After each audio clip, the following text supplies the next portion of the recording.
যদি কারো বয়স 40-এর নিচে থাকে, 40-এর নিচে থাকে এবং কারো যদি ফ্যামিলিতে উচ্চ রক্তচাপের হিস্ট্রি থাকে, তাহলে সে 1-2 বছর পর পর অবশ্যই ডক্টরের কাছে যে বা নিকটস্থ ফার্মাসিতে সে তার ব্লাড প্রেশার চেক করবে।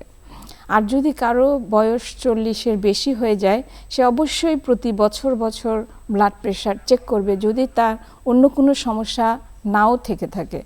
আর যদি সাথে অন্য কোনো সমস্যা থাকে, যেমন ডায়াবেটিস বা কারো কিডনি সমস্যা বা কেউ অতিরিক্তভাবে মেদ যদি কারো থাকে, ওবেসিটি যেটা বলি, তখন সে কিন্তু প্রতি 6 মান্থলি তার ব্লাড প্রেশারটা চেক করবে। ব্লাড প্রেশার প্রিভেন্ট করার জন্য আমাদের অনেকের ফ্যামিলি হিস্ট্রি অফ হাইপারটেনশন থাকে। আমাদের আসলে আমি একটু বলি, সেটা হচ্ছে হাইপারটেনশনের মেইন কারণ, মানে 90 to 95% কেস কিন্তু আমরা বলি যে প্রাইমারি বা এসেনশিয়াল হাইপারটেনশন, এটার আসলে কোনো কারণ নেই। কিছু কারণ থাকে, যেমন যাদের ফ্যামিলি হিস্ট্রিতে হাই প্রেশার থাকে তাদের দেখা যায় 40-এর কম বয়স, 28 বছর 30 বছর তাদেরও হয়তো ব্লাড প্রেশার হতে পারে। যারা অতিরিক্ত এক্সট্রা সল্ট খায়, লবণ খায়, তাদের হয়তো হতে পারে।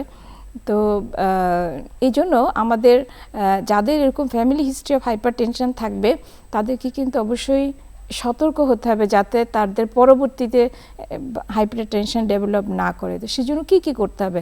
আমাদের একটা হেলদি লাইফস্টাইল চুজ করতে হবে। আমরা এখন যে সেডেন্টারি লাইফস্টাইল লিড করি, অর্থাৎ যে লাইফস্টাইলে আমাদের ফিজিক্যাল অ্যাক্টিভিটি মানে কায়িক পরিশ্রম খুবই কম, তা এগুলো আমাদেরকে বাদ দিতে হবে। আমাদেরকে আসলে এক্সট্রা সল্ট খাওয়া কমাতে হবে। যারা অনেক মেদ আছে, মেদবহুল শরীর বা ওবেসিটি, তাদেরকে একটা ওয়েট মেনটেনেন্স বা ওজন কমাতে হবে, একটা রেগুলার ওয়েট মেনটেন করতে হবে। যাদের ফ্যামিলিতে হাইপারটেনশন হিস্ট্রি আছে, তারা ওই যে বললাম 1 থেকে 2 বছর পর পর রেগুলার ব্লাড প্রেশার মাপাবে। এক্সট্রা যে মেন্টাল স্ট্রেসগুলো থাকে, আমরা অনেক স্ট্রেসফুল সিচুয়েশনে থাকি, এগুলোকে যতটুকু সম্ভব মিনিমাইজ করতে হবে। নিয়মিত ঘুমাতে হবে এবং রেগুলার ফিজিক্যাল অ্যাক্টিভিটি করতে হবে।